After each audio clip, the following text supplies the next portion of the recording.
everyone, and welcome back to Read the World. Once again, I am giving a 2-month wrap-up of everything that I read in March and April. In January and February, I read 22 books. Somehow, in March, April, I read 28 books. How did I do this? I honestly don't know. I'm sorry.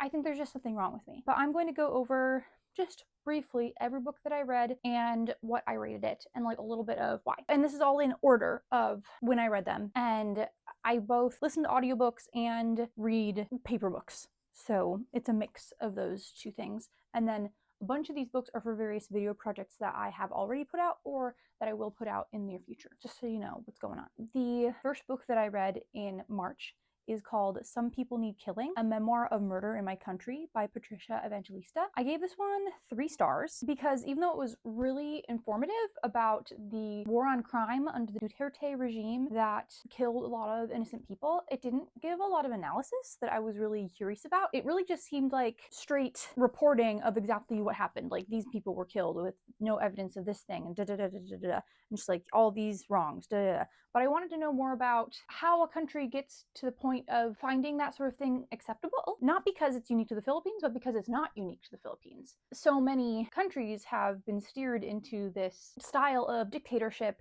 that is run by violence and fear. And there were a lot of quotes in the book about people who were like, oh, well, I just really want crime to go down, so if some people have to die, then that's okay. Like, that's obviously it's a paraphrase. But I really wanted to learn more about, is it desperation? Is it lack of empathy? Is it extreme circumstances? What is it that allows people to tolerate such high levels of violence sponsored by the government? This book really just didn't give me that. I was left with a lot of questions at the end of why, how did this happen? Why did this happen? Why does this keep happening all over the world? However, this is one of the only books that I could find about 21st century Philippines. I really appreciate that contribution. I just wanted more. I need more. I guess now I'm just gonna have to go on to a deep dive in the internet, just go down the rabbit hole of Philippines political analysis. That'll be my new fixation, I guess. Up next, we have The Wise Man's Fear by Patrick Rothfuss. This is book 2 in the Kingkiller Chronicles. Okay, the first book is called The Name of the Wind. I loved The Name of the Wind. I was on the edge of my seat. If you were like, oh, I haven't really read in a long time, but I really liked Harry Potter when I was a kid, you should read The Name of the Wind. Very original, exciting, magical school hijinks of young boy, very clever, very engaging voice, fantastic world building, all of these different cultures and histories and all these things all coming together. I loved it. I gave it 4 stars, the first one, The Name of the Wind, 4 stars, because the author does kind of forget about women for most of it. Just forgets women exist. It doesn't portray women in an offensive way. It just seemed to have slipped his mind that women are a part of a world. And that kind of thing really bothers me. Women are really important to me. The way that women are portrayed, whether or not women are portrayed, is really important to me in a book. And just women's issues are really important to me. This is also an issue that is very well known in this book. So 1 star off. Other than that, it would have been a 5-star. It would have been, but boy oh boy. Not only does it not pass the Bechdel test, it scores like -20. And Mr. Rothfuss definitely got some feedback about that, because there's a lot more women with large roles in action in The Wise Man's Fear. Still not great. I think it's acceptable. I think it's an acceptable amount of active women in The Wise Man's Fear. I think it's fine. This one, again, only got 4 stars because I thought the pacing was so weird. At the beginning, it's a chunk of story that's still him at the school that he was in the first book, and him dealing with a lot of the same conflict that he was dealing with in the first book. And then after a little chunk, maybe the first quarter of the book, he's dealing with that, and then suddenly he's like, I gotta leave the school because of all this trouble I got myself into, so I gotta take a break to kind of let things cool down so I'm not in so much trouble. And then he leaves, and then it's like a completely different kind of story now once he leaves the school. I just thought that was weird and felt choppy to me. I think that portion should have been in the first book. Better yet, listen, I'm a genius. Why am I not Patrick Rothfuss's editor? I think this whole thing should have been way shorter books, because in The Wise Man's Fear, it felt very episodic. Like, he would just go and accomplish these cool little side quests all over the place. Those side quests felt very distinct from each other. They weren't all woven in a cohesive, larger narrative. And so I think it would have made so much sense if each of those little side quests were their own little novella, basically. And that would, I think, help with the pacing of the whole series would help make the series more approachable to other people and would help Mr. Rothfuss perhaps finish the series, dare I say, in a reasonable amount of time, because he can break it up into chunks a little bit more instead of having the terrifying task of finishing a behemoth of a final book. So just my thoughts. What if he went back in time and fixed that? What do you think? I think that could work really well. Next, I read Men at Arms by Terry Pratchett. I gave this one 4 stars. If you don't know Discworld, it's this fantasy series by Terry Pratchett that's very long, very original, influential fantasy world building. You can read the books in whatever order you please. What does this mean, Emma? What do you mean? But I need to start somewhere. Just tell me where to start. Basically, each book is its own story, and the entire series takes place on Discworld in the same world. But there's no overall plot in the entire series. That means you have to read the whole thing in order. However, there are books that follow like the same characters, and so you can go online and find out like which books follow like certain groups of characters that you find the most interesting and start off with those. And this is the second book in the Night Watch series within Discworld, like the little series within the big series, the Night Watch. The first one is Guards. That's the first one. That Guards was so good. Guards is also the book in Discworld that people often suggest that you start with because it's so good. It really pulls you in. It gives you a good feel for what Discworld is like, gives you the motivation to learn more about it. I would also really recommend that. I'm going slightly in chronological order with Discworld and then jumping around a little bit. I did read Guards out of order. I was like further up in the chronology and then read Guards. Now I read Men at Arms. Guards, I think I gave 5 stars. I should have, because I gave Men at Arms 4 stars because I thought it was still very fun, very well done, very clever. High fantasy that's still easy to understand, very funny. Discworld is known for being hilarious and quirky, but it felt really similar to Guards to me, which still means it was good, but I wanted something like a little more fresh, a little more original. But it was still good. It was still good enough for me to give it 4 stars. That's not a bad book. I just like, you know, it wasn't perfect. It wasn't perfect for me. The next book that I read is The Tears of My Soul by Hyun. This I read in preparation for my video about every North Korean memoir that I've ever read. This is one that I just had amongst the books that I own that I bought years ago and hadn't gotten around to reading, so I read this. 5 stars. It is the story of a woman who caused the horrifying plane crash of a passenger plane with 350 people on it in the late 80s, but the book itself reads like a spy novel. It would be a fantastic movie. I think that this should be, it's out of print. It should be republished because I think it would be very popular if it was marketed correctly. People would eat this up. It is about a real horrific crime that happened, and that's bad, but according to the inside cover, profits from sales of the book went towards the victim's families, so that's good. I feel fine enjoying this book. A fantastic memoir by a woman who committed a horrible crime and wrote it like a spy novel. I recommend it, except it's hard to find because it's out of print. If you're really interested in North Korea, if you're really interested in Asia, and you have money to burn, then go track down a copy of The Tears of My Soul. Go do it. Then I read Empress Orchid by Anchee. I gave this one 4 stars.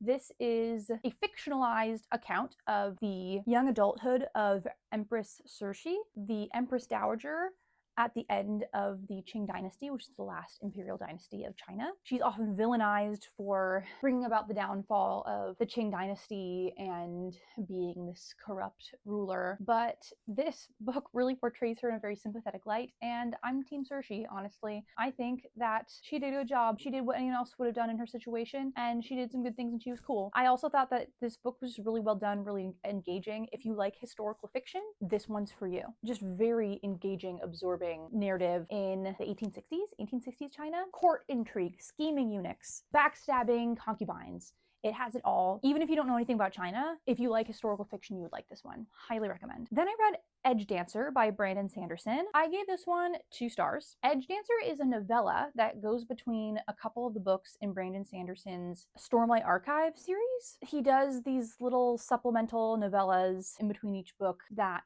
give a bit more depth into some of the side characters in this epic high fantasy series with a large cast of characters. The novellas will go into a side character, and then we'll give a little bit of additional world building and a little more explanation towards some of the stuff that's happening in the main story, but they're not necessarily required reading for knowing what's going on in the main series.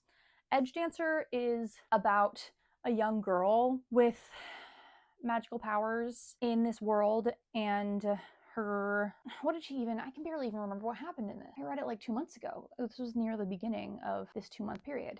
She's doing something, this little girl with powers. A lot of people find her really funny and charming, and I find her annoying. So if you think that she's funny, you'll love this, and if you think that she's annoying, then you'll give this book 2 stars, like I did, possibly even 1 star. I didn't think that the additional world building was that worth it. Underwhelming to me. The next book, however, was not underwhelming. It was overwhelming. One of my favorite books of the year so far. Yes, I said it. This is The Tainted Cup by Robert Jackson Bennett, 5 stars. I am astounded. I am astounded by this book. It is like Sherlock Holmes in high fantasy world with sea creatures that are trying to come on shore and eat us all, with all of these people who have gotten body modifications in order to get certain powers. It's dark, it's strange. The main detective is hilarious and very fun and likable, but also crazy. The main character from whose perspective we are experiencing the story is the assistant to the detective, and he has secrets and things that are going on. I have 0 complaints about this book. I thought it was really fresh, really new. I saw a lot of things in this book that I really haven't seen before in fantasy, and I love seeing something brand new. I love novelty. I want to be surprised. I want to be intrigued, and that is exactly what this book did. It's also a murder mystery, and that was so exciting. I love mysteries. I live on mysteries, and so to have 2 of my favorite genres seamlessly blend together was perfection. I will say it's not the kind of mystery that you're going to be able to kind of like figure out along with the detective, because the detective has supernatural deductive powers and is able to make connections in this fantasy world that you will not be able to, but I still found it very satisfying to see how she explained everything. I loved it. If you like fantasy, then you have to get on this one. You have to get on The Tainted Cup. The second book in the series like just came out last month, something like that. I can't read it right now though. A, because I'm busy, I have so many things to read, but B, I can't just gobble up this series too fast. I have to savor it. I have to be good. So that's The Tainted Cup. Next we have The Hard Road Out, One Woman's Escape from North Korea. This is by Jihyun and Seh-lynn with translation work by Sarah Baldwin. I gave this one 3 stars. I know that rating a memoir is controversial, but not to me. I think that I deserve to rate the time that I spent on the book you wrote and that I paid money for. I did buy this book, but even if I had checked out from the library, I still think that it is my prerogative to say how much I liked it. I fully acknowledge the hardship that Miss Pak endured, and I wouldn't wish it on anyone. I think it's really important to understand the experiences of exploited and trafficked women, as she was. I do think that if you want just a general understanding of what a lot of North Korean women who escaped to China went through in the 90s and early 2000s, this is a well-written example of that kind of experience. But I thought that it didn't go into the amount of depth that I wanted it to, especially since it's about her escape. I talked about this in my North Korea video. It's called The Hard Road Out, but I didn't really talk much about the road out. I talked a lot about her hard experiences before, but then at the very end, it's like, I tried to escape through Mongolia, that didn't work, but I went back through Mongolia 3 years later, and then it worked, and I escaped. And like, that's it. Like 1 page being like, and then I escaped China and made new life for myself in England, which great, but I find the actual escape part very interesting and would have liked to know more about that. She is not obligated to tell us anything about her life. She can do whatever she wants. But the book called The Hard Road Out, I was kind of expecting a bit more about the road out, you know? You know what I mean? You see? So 3 stars, because just overall good, didn't blow me away. A little disappointed at the end there. 3 stars still means good, still means fine. And then we have the novella Behind a Mask, or A Woman's Power by Louisa Alcott, but she published it under a pseudonym at some point. I gave this one 2 stars. I read this for a book club that I'm in with some childhood friends. Everyone else in the book club really enjoyed it. A lot of people in the book club said that they really enjoyed listening to the audiobook, that the audiobook was really well done. I did not listen to the audiobook. I read it and I just thought it was super boring. I thought that the very beginning, like kind of introducing the scenario, was interesting. The very end, revealing what had been going on, was interesting, but the middle was just a lot of super boring conversations. And a lot of people in my book club did point out that a lot of books from this era involve a lot of kind of boring conversations. Like that's what, like Pride and Prejudice is just a lot of kind of mundane conversations. 19th century domestic drama tends to be filled with mundane conversations. I just thought that the conversations in this book were too mundane. I've forgotten most of what happened in the middle of this novella. It is described often as a thriller.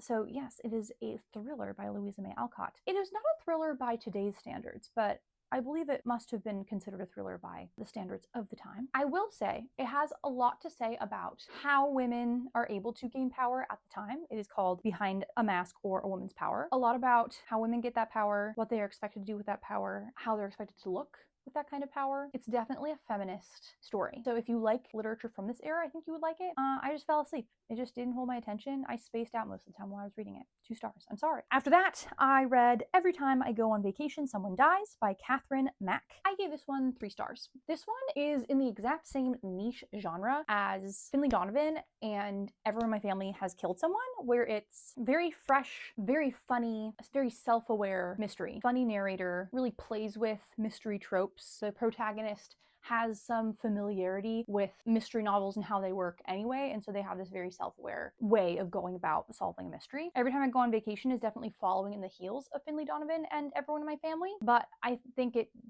didn't do this niche, this micro genre as well as those books did. I think that they've kind of established this genre, and that this is just kind of hanging on the coattails of that genre. It felt too familiar.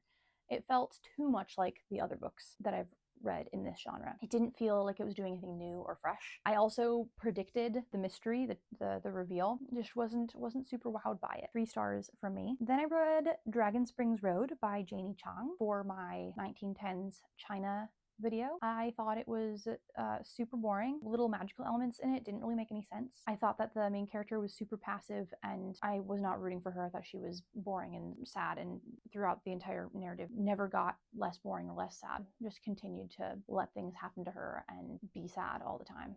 I just could not find any reason to root for her. Uninspiring, didn't like it.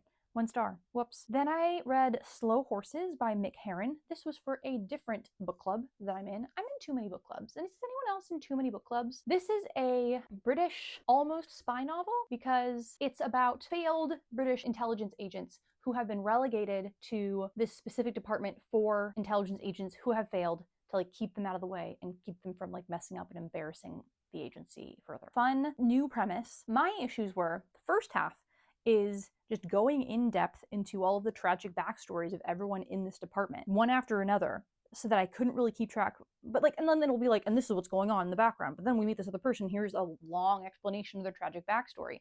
And just like the backstories, one after another, was so hard to keep track of, and I did not think was interesting at all. And then in the second half, once all the backstories were done, we got into the plot of this department revealing a bunch of agency corruption while they're trying to rescue a young man who's been kidnapped by terrorists. It's funny, it's clever. Again, kind of like I was talking about with mystery novels, kind of turning the spy genre on its head with all of these failed agents who are trying to redeem themselves. But like, man, I understand when you have a big cast of characters and you're trying to get the reader to get to know them and to want to support them and endear them to you. But I really prefer like an overall story and then like giving us details about the backgrounds of these characters as needed, rather than just like dumping it all at once at the beginning. I just didn't like it. I didn't like that. But the second half was really strong. It's possible that I'll continue this series. I don't know. Since we already have heard all of these backstories, that means that future books won't have that problem. So future books could be way better. Then I read The Real Story of Ah-Q and Other Tales of China by Lu Xun,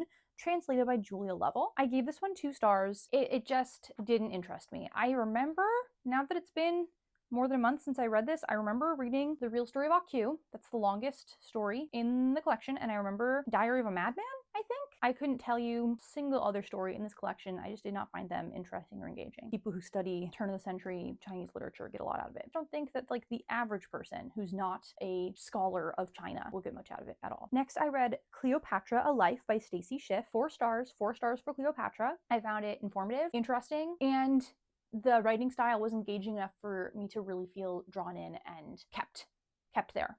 I wanted to keep listening and wanted to keep hearing about what was going to happen in Cleopatra's life. 1 star off because I wanted to know more about Egypt than about the Roman Empire. That was it. Next, I read 2 Years in the Forbidden City by Ling. This was also for 1910s China. I gave this one 3 stars. Very informative, lots of historical detail, very boring, very dry. Next, I read Mickey 7 by Edward Ashton. I gave this one 2 stars, and then I went to the movie Mickey 17, and I loved it. I think that the movie is better than the book. Oh my gosh, that never happens. I really, really think that it happened here. Mickey 7 was published after Murderbot Diaries, very similar to Murderbot Diaries, of like really cynical, funny narrator who is humanoid, but many people consider to not be human and therefore like shouldn't be trusted or respected, taking down the system. I just thought that Murderbot does it way better, and that Mickey 7, a lot of the world building made no sense to me, and then the movie fixed all of those things. Before I went to the movie, I was telling my brother, who was going to go to the movie with me, all these things in the book that just like didn't make any sense and were so frustrating. Why would they do this? Why would this be like that? And like told him all the details that bother me in the book. And then we went and watched the movie, and we got out of the movie and he was like, oh, so it looks like the movie really fixed all those problems that you had. Absolutely. It absolutely did. I just thought that Mickey 7 as a sci-fi novel was kind of sloppy. Didn't really think through a lot of the details. I love a detailed world where the author has clearly thought through how everything would work in the rules of that world that has been built. And I just didn't think that Mickey 7 did that successfully. I also wasn't rooting for Mickey. I was rooting for Robert Pattinson's Mickey, even though he was a weird, creepy little freak. I was rooting for him. I never cared about Mickey in the book. Never cared. I just thought he was a generic, smarmy, cynical dude bro that I couldn't bring myself to like or take interest in at all. Just like don't generally recommend. I think there's significantly better sci-fi that's very easy to find. And then I read The Devil Takes You Home by Gabino Iglesias. This is a supernatural thriller, I'd say. Supernatural crime thriller. All the supernatural elements, phenomenal. Loved it. Super weird, gross, creepy, scary. Lots of weird supernatural elements that I've never seen before. Very fun. But then I just thought that it got really preachy and heavy-handed.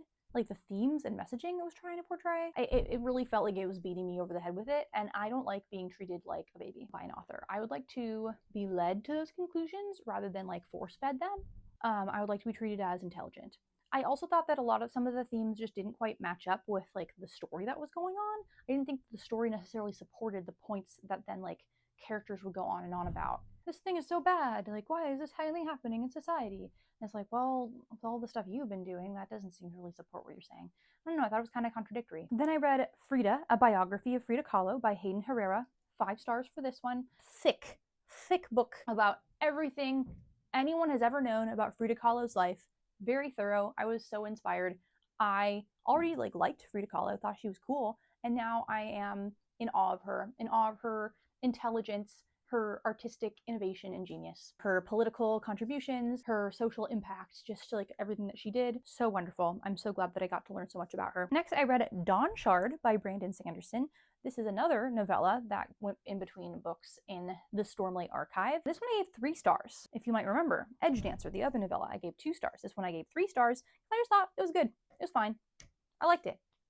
Didn't blow me away. Didn't change my life. I remember more from this one than from Edgedancer, but I suspect that I will forget it quite quickly. Just didn't make a huge impression on me, but I enjoyed it. I had a good time. Reading it. Then I read Margot's Got Money Troubles by Rufi Thorpe. 5 stars for this one. Again, is going to be up there for some of my favorite books this year. This one is about a very young woman. She's like 20 when she has a baby, and the father is her professor that she had a fling with, and kind of how she decides to keep the baby and then has to figure out how she's going to survive, and all the things stacked against her, and then all of the help that she finds and the obstacles that she finds along the way. It's hilarious. Lots of really unexpected developments in the plot. Margot as a character is a delight, very intelligent. So many good messages about women, motherhood, pregnancy, how society treats all of those things, while also being really entertaining and heartwarming, while also having genuine challenges that I was super invested in. I just loved it. It's so funny, irreverent, unexpected, really, really good one. Then I read I'm Laughing Because I'm Crying by Youngmi Meyer. I gave this one 4 stars. This is a memoir about a woman who is half Korean, half white American, who was raised in Korea and then moved to the US in her 20s, really reckoning with generational trauma and coming of age, growing up, that sort of thing. Really funny, but also just is so honest and open, like shies away from no subject at all, really digs into uncomfortable topics. And then what I loved, because I'm a huge nerd, is that she goes into tons of like stories of her family, her Korean family, and like the traumas that they'd endured, different stories, just like things that happened, like weird things, funny things, tragic things, horrifying things. I love hearing about the Korea of our parents' and grandparents' generation. I loved the inclusion of those family stories and just how blunt and open that Meyer is in this book. I'm gonna be thinking about this one. It made a big impression on me. It drew me in, got me pondering a lot of things. Entertaining, well written, funny, and I learned a lot. Highly recommend. I think if you like memoirs, you'll like this one. If you like Korea, you'll like this one. If you like reading funny stuff, you'll like this one. Good time. Then I read The Last Tale of the Flower Bride by Roshani Chokshi. I gave this one 2 stars. I think it's deeply mediocre. It is an urban fantasy, kind of. Basically, the big reveal at the end is that everything that you thought was really cool is actually less cool. Turns out everything sucks, just like and just isn't fun. You don't get to have fun. That's the twist. That's the twist at the end. I also just, the way that like the very end of the story pans out, I just thought the main character was so passive and like such a doormat, and I found that so unappealing. And now I'm ending all of my sentences like this. Basically, she ends up in this extraordinary situation because someone throws her into this situation, someone throws her into this situation, someone throws her into this situation. When I thought that, just writing-wise, the author very easily could have had her making the decisions to go into the situations and make those decisions for herself. Instead, it was like, oops, I guess I'm just ended up like this in this fascinating circumstance. And I found that so deeply uninspiring. I also didn't like the tone, but I know what the author was going for. It had a very fairy tale-like tone because it just the vibes of the story are very fairy tale-like, and the story itself incorporates elements from lots of different fairy tales. But I just thought that made the story like very removed from the reader, and so I didn't feel like invested. I didn't feel like drawn in. I felt like I was very much watching from afar. So yeah, just wasn't a fan. Then I read Pedro Paramo by Juan Rulfo, and translated by Margaret Sayers Pedden. This I gave 4 stars.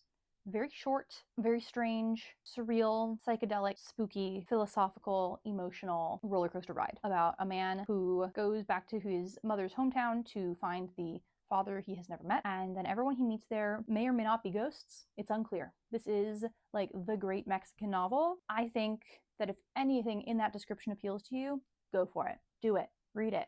It's so odd and so fun. So much to think about. Also, the writing is incredible. It is ethereal and visual, descriptive, emotional, just gorgeous. Fantastic. And then I read Eyes for Innocent by Sue Grafton, the next book in the Kinsey Millhone Alphabet Mysteries. I gave this one... Why didn't I write down my star rating on my list? I don't see it here. I think I gave it 3 stars. I didn't like the reveal. I was like, oh, well, that's silly. Fine, I guess. Still like typical, just like fun romp with Kinsey Millhone, our favorite private eye. It did do a thing that I've noticed in other books in this series where there's so many characters, so many people who possibly could have been involved in this crime, and I kind of lost track of them. But still love Kinsey, still love her inner monologue and her voice, but wasn't a fan of the reveal. I found it kind of annoying. I'm gonna read the next one though. J is for Judgment. It's up on that shelf. Sorry. J is for Judgment is up next. And after that is K is for Killer, obviously. And then I read Becca Lamb by Z. Edgel. This was for my Central American literature video that will be coming out this month, hopefully, if I get my act together. I gave this one 3 stars. This is a coming of age story about a young woman, like young girl, about like a teenage girl. She's like 14 in Belize. Her and her family's life involves politics of the time. I think it's in the 40s or 50s. Involves social issues, racial politics, all those kinds of issues. I just wasn't drawn in. I thought it was kind of boring. The writing didn't do much for me. I read the whole thing. That makes me sound like I really didn't like it. I gave it 3 stars. I stand by that. I learned a lot about Belize at the time. It really painted a picture. I thought that was very helpful. I really appreciate that. Just as a story, it didn't do much for me. It did a lot with helping me learn about history and culture. Then I read All the Sinners Bleed by S.A. Cosby. This is another 5-star. This is for sure going to be in my top 10 books of the year at the end of the year.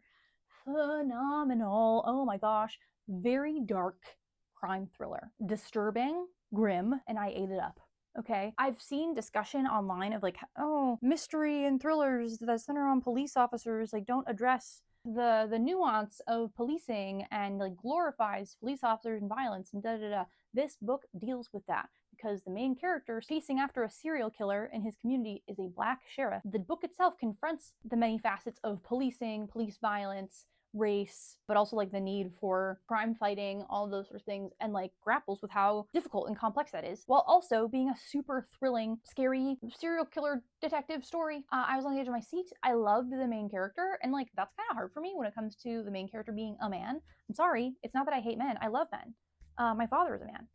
But I just like really, I love me a female protagonist that I just like can connect with and like resound with.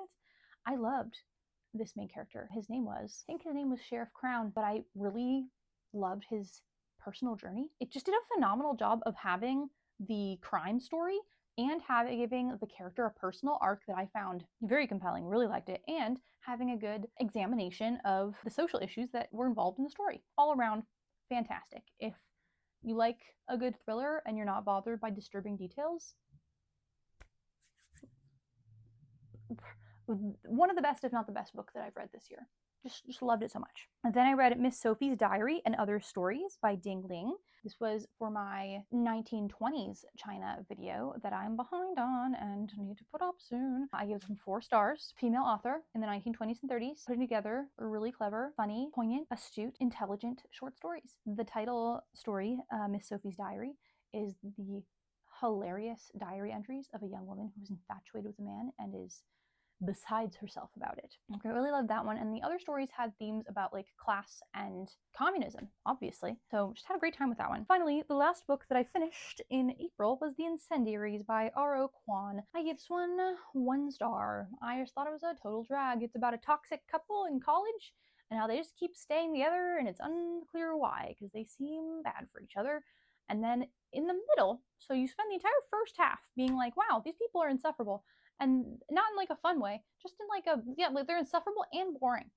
And then halfway through, the girl in the relationship joins a cult, but it's not even like that interesting of a cult. The description pitches the cult as the main plot, but the cult doesn't even happen until halfway through. And then the cult doesn't really do anything interesting. It just makes the boy and girl more distant from each other. And then the boy turns out to be an unforgivable, horrible person. They break up and she disappears into the cult. And then the cult starts bombing abortion clinics. Spoiler, I guess, but like, do you care? And like, nobody ever comes forward and she's gone forever.